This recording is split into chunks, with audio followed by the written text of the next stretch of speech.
நாடு முழுவதும் 557 நகரங்களில் நடைபெற்ற நீட் தேர்வு நிறைவு. கடும் கட்டுப்பாடுகளுடன் தேர்வை எழுதிய மாணவர்கள். அரசு கலை கல்லூரிகளில் சேர மாணவர்கள் நாளை முதல் இணையதளத்தில் விண்ணப்பிக்கலாம் என கல்லூரி கல்வி இயக்ககம் அறிவிப்பு. 2024-25 ஆண்டிற்கான இளநிலை பட்டப்படிப்பு முதலாம் ஆண்டு மாணவர்கள் சேர்க்கைக்கான விண்ணப்பங்கள் வரவேற்பு.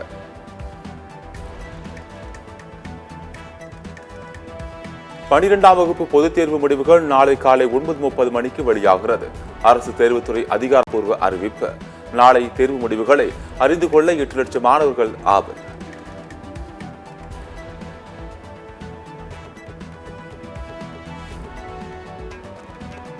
ஆபாச வீடியோ வழக்கில் ஜெர்மனி தப்பியோடிய பிரஜ்வாலுக்கு எதிராக ப்ளூ கார்னர் நோட்டீஸ் பிறப்பிக்கப்பட்டுள்ளது.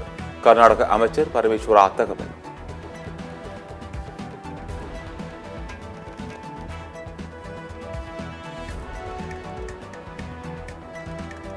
தாமதமாக வந்த மாணவர்களுக்கு நீட் தேர்வு எழுத அனுமதி மறுப்பு. கோவை, திருவாரூரில் தாமதமாக வந்த மாணவர்களை திருப்பி அனுப்பியதால் சோகம்.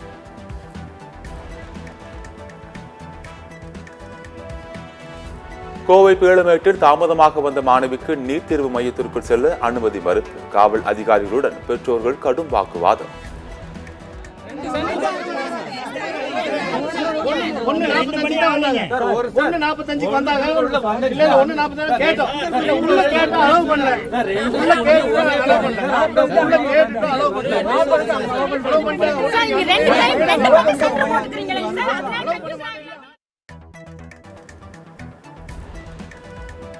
நெல்லை காங்கிரஸ் நிர்வாகி ஜெயக்குமார் மரண வழக்கில் திடீர் திருப்பம். வீட்டு வேலைக்காரரை உடல் மீட்கப்பட்ட இடத்திற்கு அழைத்துச் சென்று போலீசார் விசாரணை.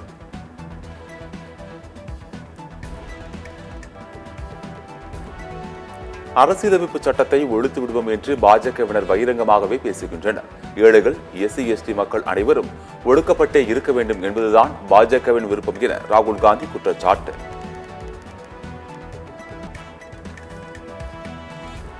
வட தமிழக உள் மாவட்டங்களில் 2 நாட்களுக்கு வெப்ப அலை வீச வாய்ப்பு. 109 டிகிரி ஃபாரன்ஹீட் வரையில் வெயில் கொளுத்தும் என வானிலை ஆய்வு மையம் எச்சரிக்கை.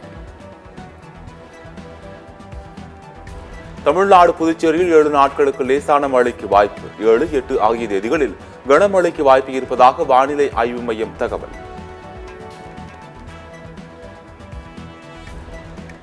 திருச்செந்தூர் கடல் பகுதியில் கடல் சீற்றம். குளிக்க தடை விதித்து மக்களை வெளியேற்றிய போலீசார்.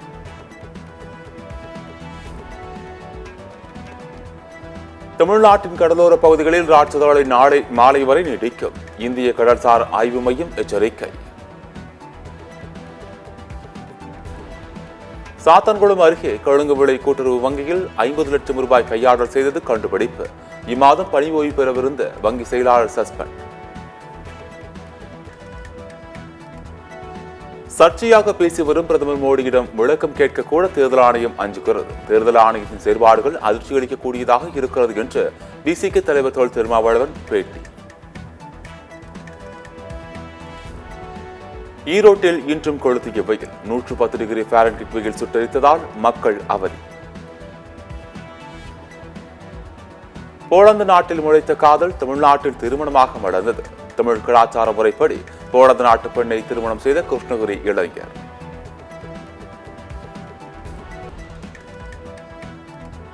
ஆண்டிப்பட்டி அருகே தென்னந்தோப்பில் யானை கூட்டம் அட்டகாசம். தென்னை மரங்களை சேதப்படுத்தியதால் விவசாயி வேதனை.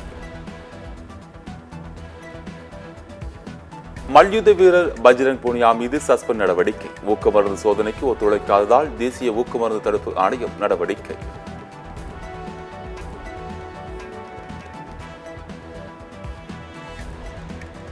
நடப்பு IPL சீசனில் இருந்து CSK அணி வீரர் மதிஷ பதினரா விலகுகிறாரா?